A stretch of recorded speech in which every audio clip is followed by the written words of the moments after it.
GM, everyone, and welcome to the 11th episode of the Hub Farcaster Developer Focused Podcast. I'm here today again with Adrian, GM Adrian. GM, congrats on 11.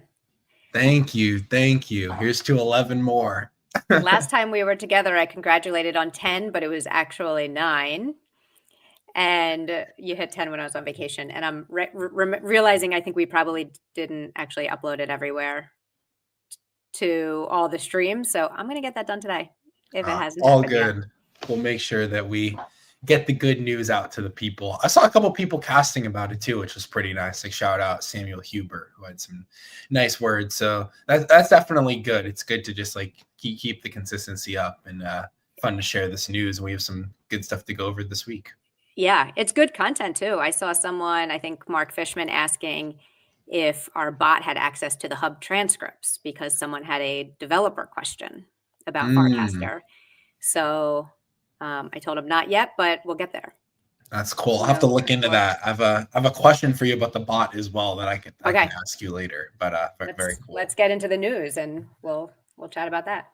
All right, let's get into the news. So one thing I saw, which is pretty cool, to be honest, I didn't know as much about this ecosystem before, but it looks pretty cool to me, is Abstract.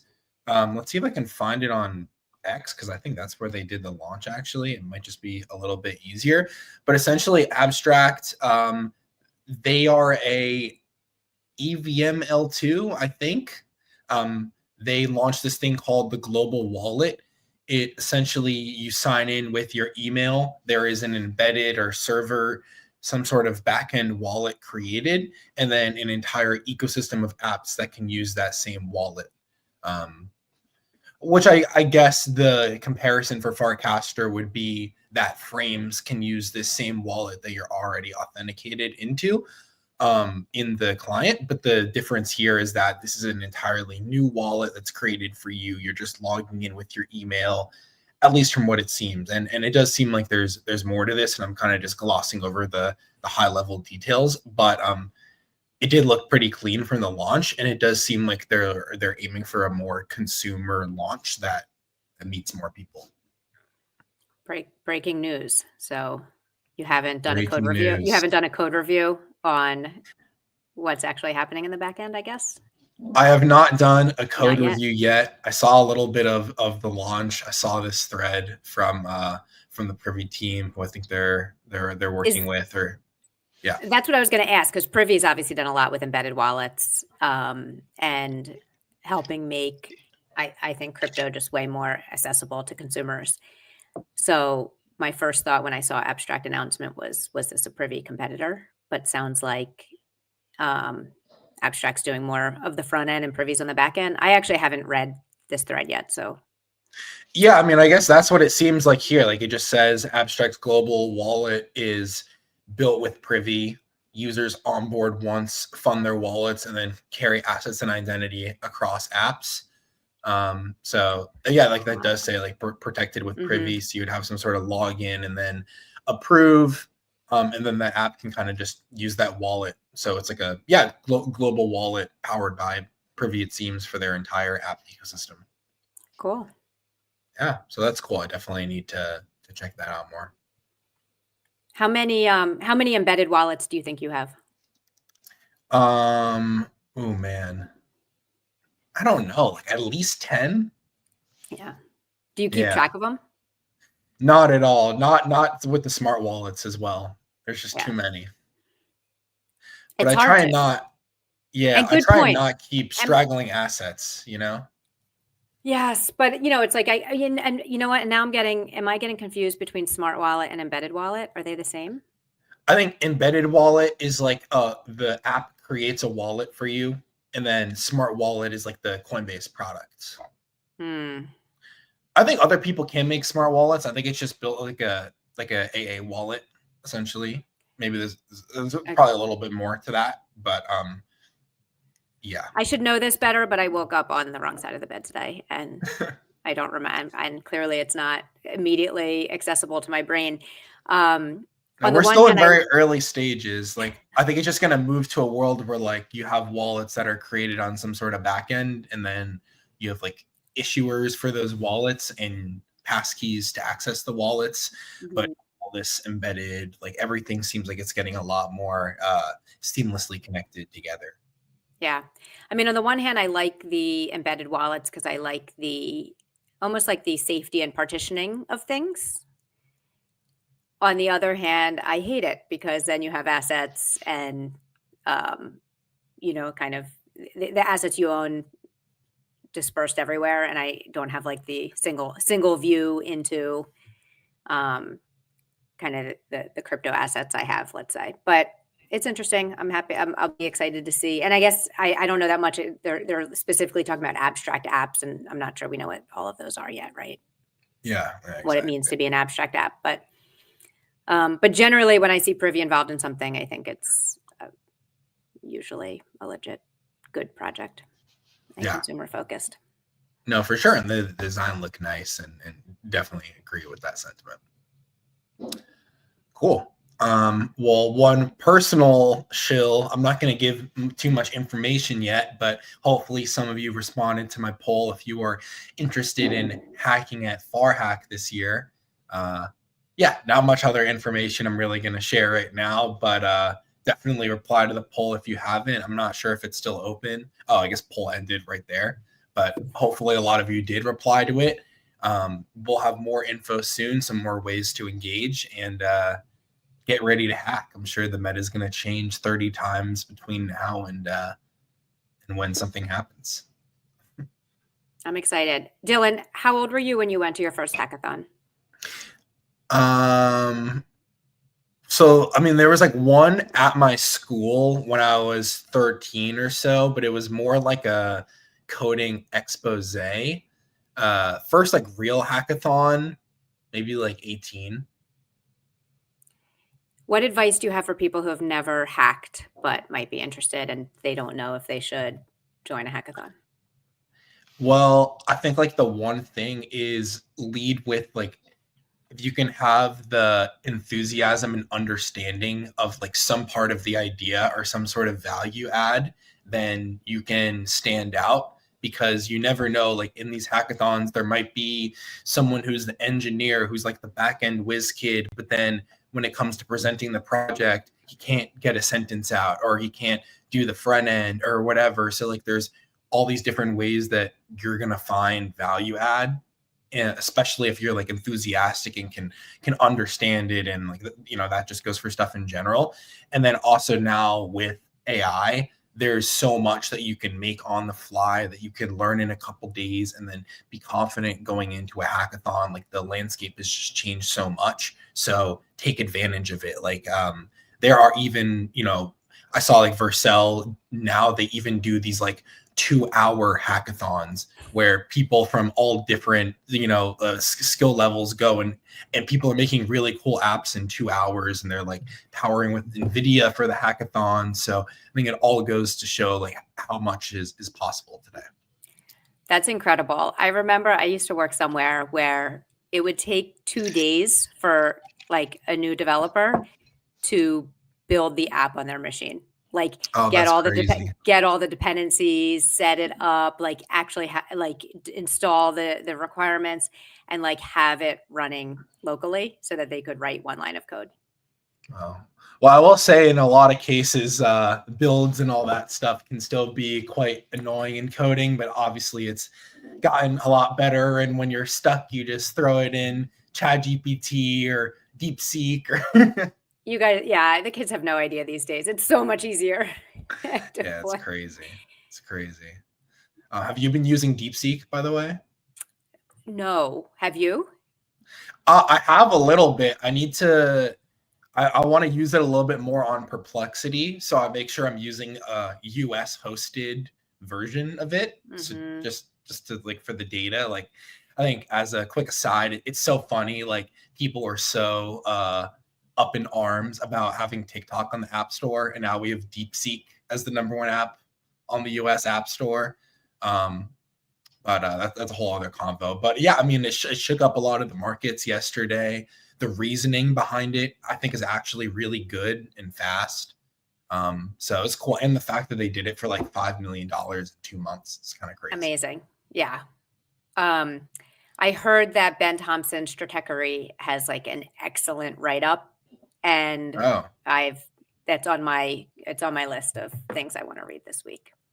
I'll have to check that out. But yeah, So I I think love recommending things I haven't read or done. That's kind of my classic that's go-to. good. But I've No, heard it's he's a good. good good Yeah, source. I've heard it from someone I respect, and he's pretty good all the time.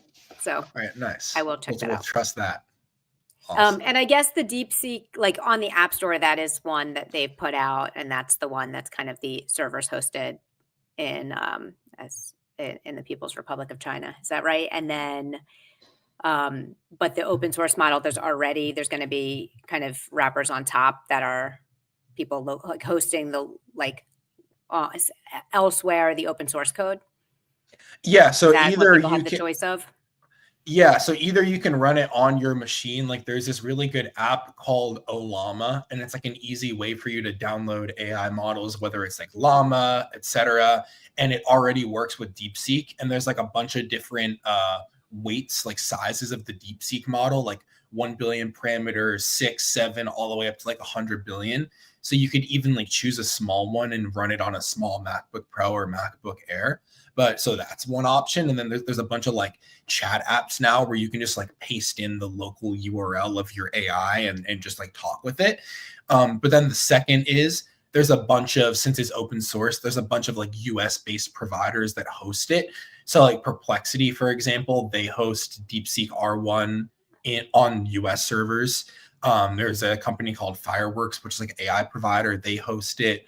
Vercel offers it to pro members on their SDK playground. And if you really wanted to, you could run it on like AWS, but it's probably not the most like economically viable option. Oh, you know what runs it as well is Venice AI thing that run. Oh, I haven't heard of Venice AI. Just kidding. It was all over my feed yesterday, and you'll never guess why. Yeah.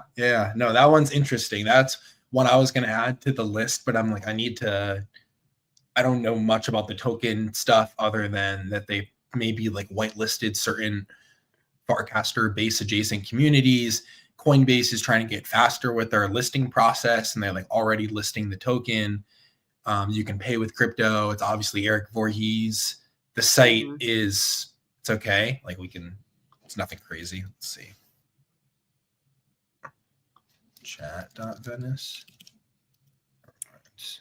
If you're a Farcaster user and you want to check if you're eligible for the airdrop, I did see it's 45 days from yesterday. So if you didn't do it in the first 12 hours, don't panic. Good to know. I haven't checked it out either. So, and I'm curious. I know some people have gotten it and others not. So I don't know what the algorithm or logic was, but you got to connect and find out. We'll have to see. One other small little like personal call out I wanted to make was there's a cool event I went to last week at South Park Commons in New York. South Park Commons, they're like a incubator group. Probably not the best way to describe it, but they run, different programs where they invest in your company for different equity. And then it's an entire network of founders. They run like really big events with big founders. They have a space here in an SF. And like more out of crypto, I've been really into like what AI is going to mean for our interfaces, especially like what first got me into crypto was like, what is the next like browser or desktop going to look like? Especially now, like we just do everything in the browser. So with all these AI enhanced tools, like is your operating system just going to have AI and the web like baked in? And then what are the interfaces going to look like on top of that? And this event had a lot of really cool demos along those lines. There was one that was a Chrome extension that let you make any sort of interface you want on top of any app, like pull in housing information and make me a personal dashboard, or like a Windows 95 like game to explore different rental options in New York. Create a little timer button on my Google Meet to like see how much time I have left in a meeting. A lot of like different interface stuff, like people trying to like program like different ways to use their own data. And yeah, just like really forward thinking and good like inspiration. And also when I think about that sort of stuff, I feel like once you get the interaction models down, then it can expand to a lot of other tools like crypto. And once you start to build systems that have crypto primitives under the hood, it just like benefits in so many different ways. Like one thing I saw at the demo was there's this company, WHOP, WHOP, and they're actually a really cool company. It's basically like uh, Patreons, but for different communities you can sell stuff to, like sell software, etc. And they've processed like hundreds of millions of transactions. And the guy was trying to show, hey, like we have these groups and they have group chats, and you can like pay people in the group chat without them having an account first. And he was sending people money. He was sending like $200 at a time, but he was doing it on Stripe, and it said $200 plus $7 processing fee. And I was like, oh boy, like if we add USDC on base, that's like less than 1 cent processing fee. So just like small example there, but it was a fun fun event to go to. That sounds cool. And on, and on the processing fees, it's when there's no competition, people can charge whatever they want. And Yeah. and they will. Like so I think it's like it. Kristen's upset we're not showing Farcaster because Sorry, this is a Farcaster dev podcast. My bad. We're Thanks getting some extra context. Thanks for keeping us honest. Yes, thank you. We're very principled here at the Hub GM Farcaster Network. All right, let's see what's next on the docket. Yeah, so one thing I wanted to talk a little bit about is there seems to be a moment happening for like consumer mobile Solana right now, and also SocialFi. If you hadn't seen, like Yapster is probably one of the best examples. It's actually a really fun game, and maybe I think I showed this last week actually. Like people like Kartik, Sloke, like making a bunch of money off of these games, and it's really well designed. The principle is that people compete to make memes, and maybe those memes are tokens or tickers, or at least that's how it looks in the app. And then people have different votes they distribute, and if you win or if you get one of the top couple, like in the top 3, then the prize pool is distributed among the winners, and there's a buy-in, which is what creates the prize pool. And it's been so popular that too many people like can't get into the game. They have to close it. It crashed over the weekend, like the servers were down. A lot of like big people are talking about it online. And then the design is really good. This app in particular, embedded wallets, it uses iOS live activity. Like, how sometimes you might call an Uber, you get the little notification, so they can do that and show you like our game is starting in 30 minutes. Native, I think iOS first app. So really great to see like bringing cool mechanics together and doing it in a way that doesn't seem just focused on a crypto niche, like something that's using all these crypto primitives to build something that a lot of different people can use. I think some of these games might be a little cornered in the future, and there may be other ways to expand and like use the same idea of glossifying crypto primitives and then getting them out to a larger user base. But with all that being said, it's certainly been a moment that a lot of people are talking about. It's a lot of fun. It's made me like create a Phantom wallet and go explore stuff on Solana and want to get in on it a little bit. So like, well done to people who are building there. And I think it's healthy on Ethereum that we can appreciate what's going on in other ecosystems, not to like bash other ecosystems too much, but I think a lot of them, even if it's like other social platforms on Ethereum, a lot of them like to dunk on Farcaster or Ethereum unnecessarily. And I think it's good, whatever for them, but it's at least good for us that we can like appreciate other things going on in other ecosystems. Totally. It's silly to be tribal about anything, and it's like important. I think we have to not attach our egos to any of the tools we use. It's great to try other ecosystems too and see what you can learn what sort of things you can bring over to what you're building. I mean, I think the tribalism is silly. Yeah, no, very much so agreed. And Miss the also to Yapster anyone boat. who's worried about missing the Yapster boat, I'm pretty sure it's still docked at the pier. Like, yeah, I think they're literally in beta, and it's just getting this much attention, and they've maybe had like 5 to 10 games so far. So I echo the sentiment because I've been trying to get into the games, and I even this is, I mean, shows how well they've built retention mechanisms. I set a reminder on my phone to try and get in because I saw Salvino tweet something being like, at X time we're gonna reopen the game, and so I was like, I gotta use that alpha, and I still missed. Like, I got in at that time, and the slots were gone within 20 seconds while I was like entering the fields to enter the game. So tough, but good sign that people would set a reminder to want to get into your game. I don't think someone's messaged me saying I set a reminder to use your app. yeah. Yeah. And then the other one is tribe.run from Bill. So Bill made a Burra.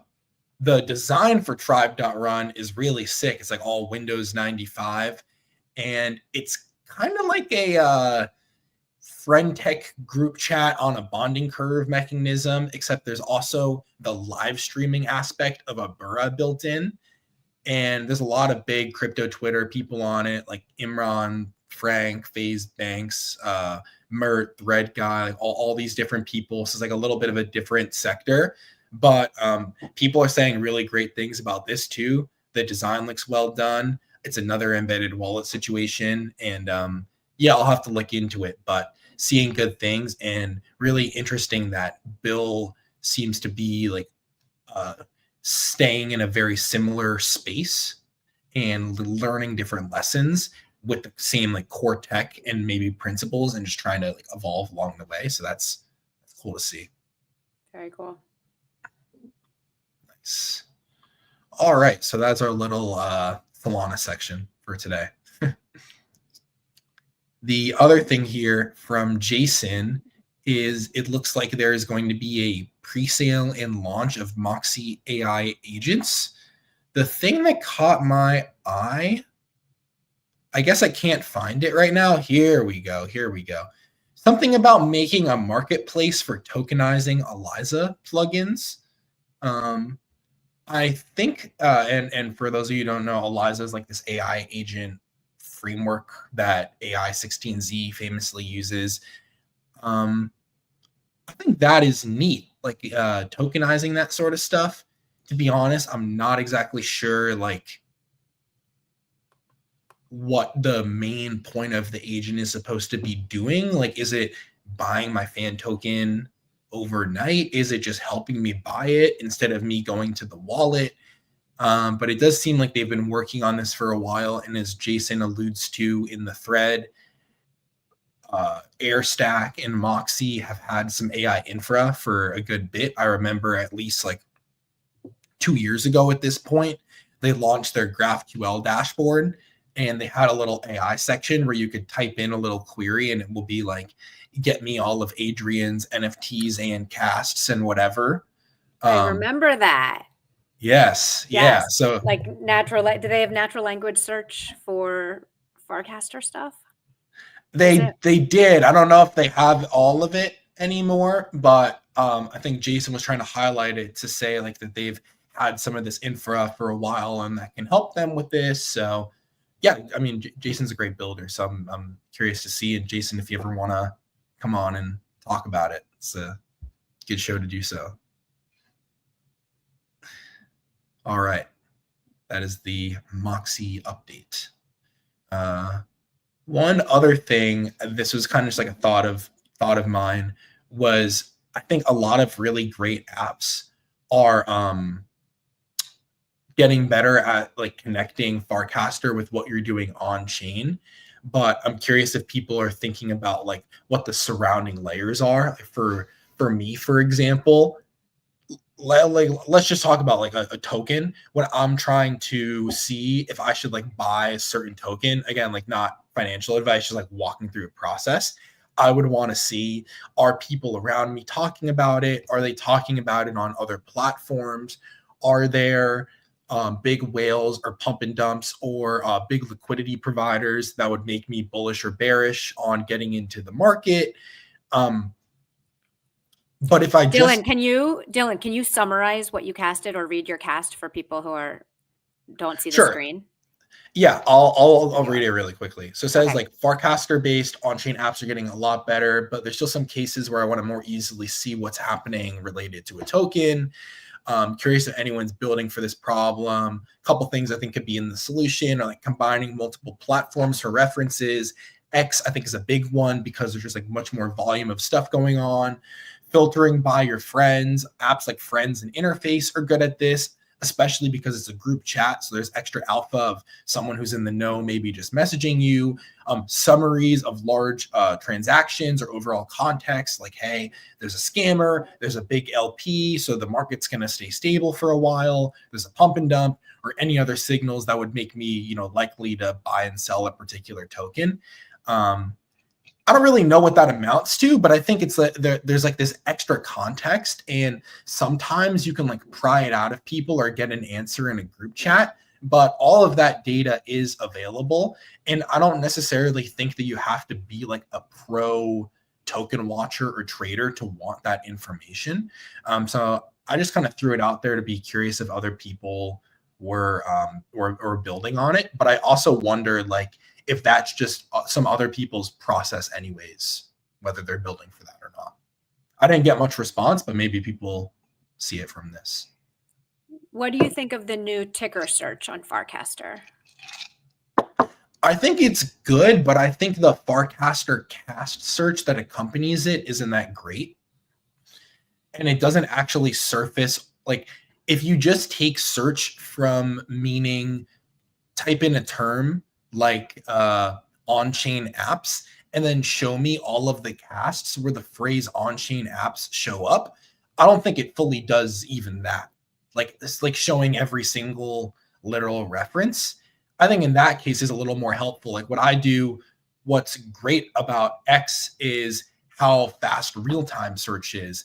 I can type in a ticker and then go to latest and see tweets coming in 20 seconds ago, 40 seconds ago, a minute, like see hundreds of them. And I don't really care about seeing the deck screener as much. I would care if there's a little more information there on the pill part. Yeah. I mean, I think you're right that the information that you're looking for is probably it's out there and it's in multiple places. Like you said, Friends, Interface, Farcaster, buoy search, and if you wanted to do the work, but there's not really an easy way to kind of see big picture what you want. Yeah. So I wonder, is that an interface thing where you want like different tabs, like kind of like where you want different tabs of like the different platforms, or is this an AI thing where you want the AI to summarize it for you? But I do think there is some sort of opportunity here. So / someone build this. All right, let's get to the next two. The other one I would be remiss if we didn't go over is the OpenAI agents and operators demo. And I know there's been some more AI talk, and a lot of this is supposed to be just Farcaster related. But we didn't have a dev call last week. We'll have one Thursday. And I think a lot of people on Farcaster are using AI, or they're building agents. And this one in particular is pretty Farcaster related. Like I saw Horsefax using it. So if you didn't see the demo, essentially OpenAI launched this tool called Operator.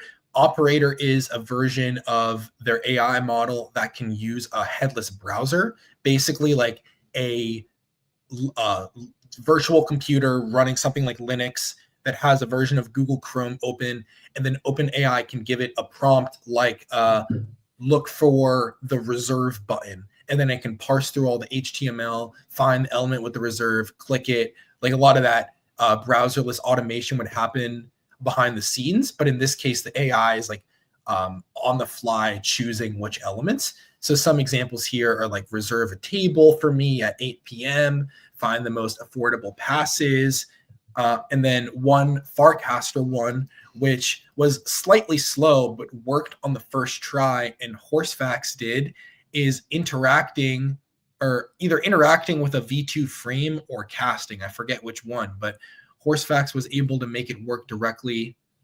I really hope I can find it with a Farcaster account. I think this is it. But yeah, the prompt here says log into warpcast.com and post a YouTube video of Hello Operator. And there were a couple stumbles in terms of the browser being blocked by a couple of websites. Like it had to go to Bing to find the YouTube video that Horsefax wanted, but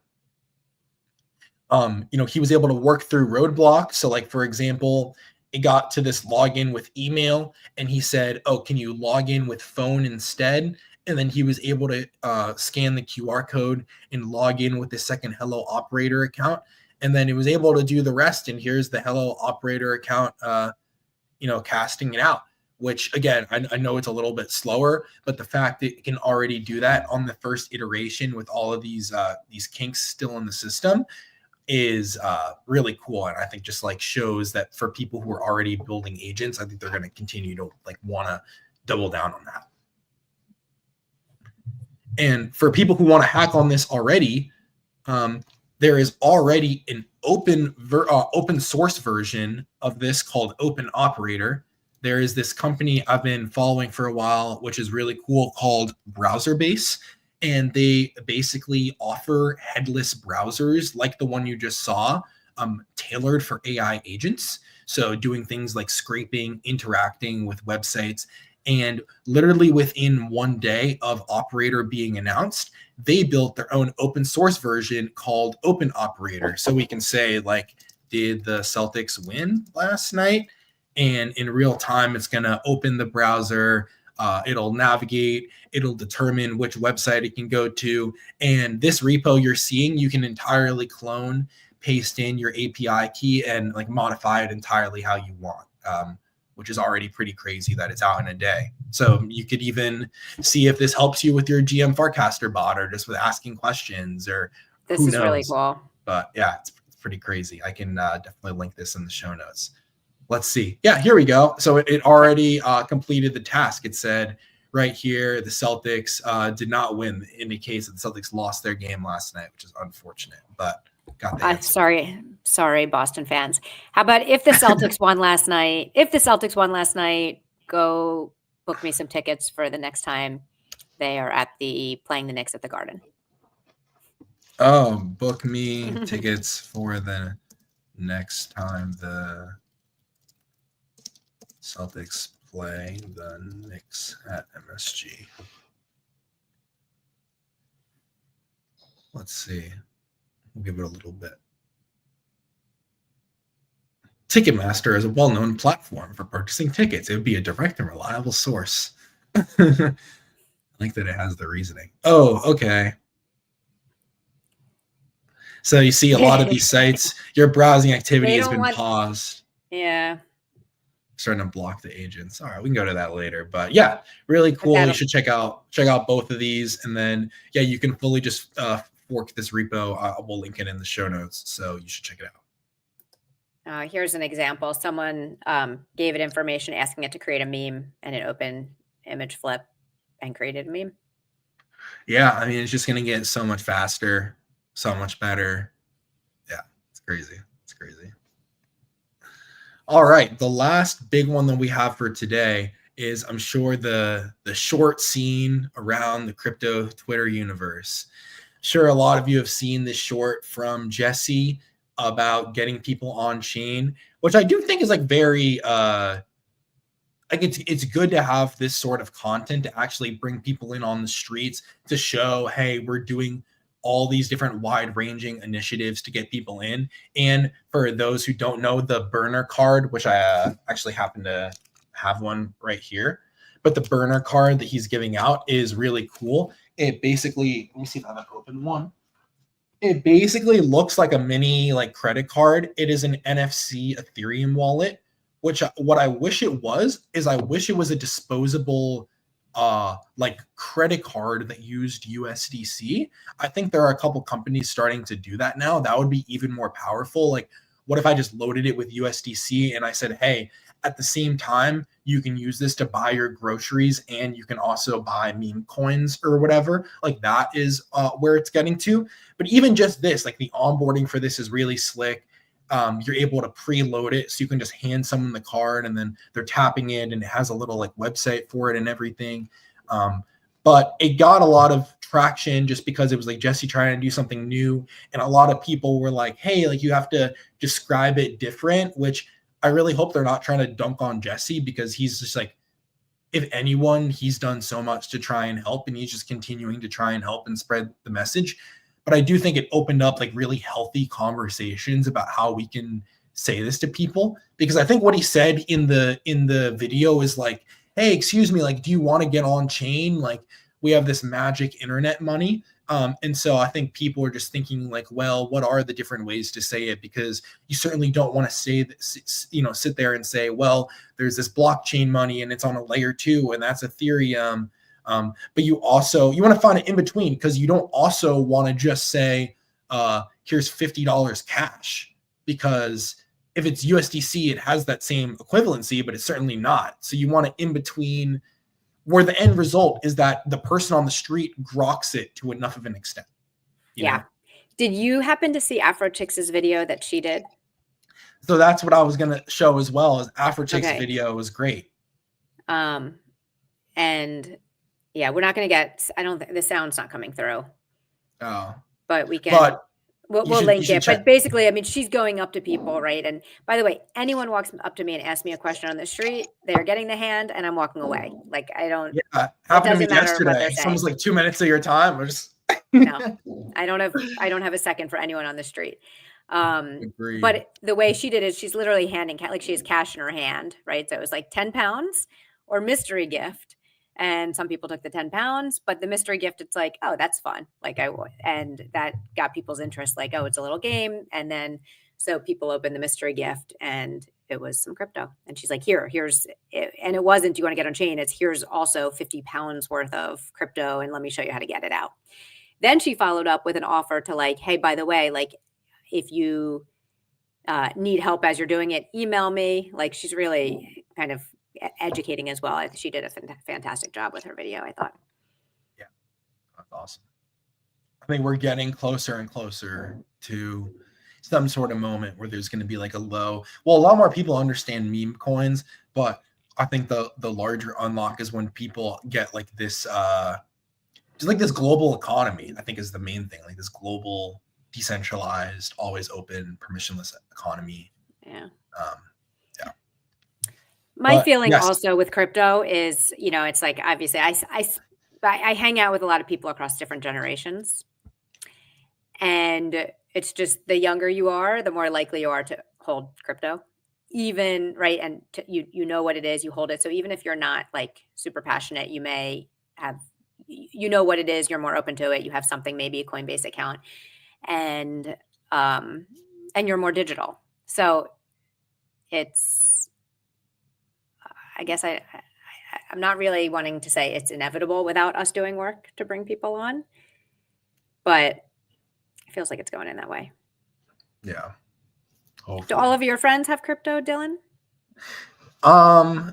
Some of them have tried. Most of them just like ask and then like don't follow up on it. But especially over the past couple of months with the boom and everything after the election, a lot more of them are like getting more interested in it as like happens particular cycles. Yeah. I mean, my feeling, I think also a lot of people will maybe own crypto as like an investment. Own, like, you know, it's kind of like you buy it and hold it. I think the Stripes of the world, like the, you know, your Apple wallets, your like any of the big payment processors will just have crypto under the hood and people will never know. Yeah. And maybe I think what's been, yeah, no, I'm sure it will. Yeah. I think what's been harder for me is getting my friends onto Farcaster. Like there's a couple, I mean, I don't know. It's tough to start new on any network, but there's a couple in particular who are like earnestly more excited about crypto and are looking for trustworthy ways to engage with people or learn more. And I'm trying to be like, well, like Farcaster is the great place for it. I don't know. I guess some of it is like you need that personal motivation or push to do it on any platform, but Like it's all still tough. Yeah. Well, I mean, we're in a good place though. Like I'm still optimistic about everything. Crypto's in a good place where so much has happened now in the past year, now in the past 6 months, 3 months. And Farcaster, I think we were talking about it a couple weeks ago. Like, V1 frames literally just came out a year ago. And before then, I think people were like, what's going on with Farcaster? That's right. Yeah. And Dan's been Farcaster bull posting. Yes, which I really like. And they've been great posts. Like he's using what he can, what he knows about the Twitter algo to like max what he's posting. And he knows like what he's engagement farming. He's good at it. People are like, Farcaster intern is good. People have been farming Farcaster. He studies. He knows what he's doing. Exactly. The good old switcheroo. All right, everyone. Well, thank you so much for joining us here for the 11th episode. Thank you again, Adrian, for joining me here. So much fun to go over everything. And we will see you again next Tuesday for the 12th episode of The Hub. Have a good rest of your day. Thanks, Dylan. Thank you.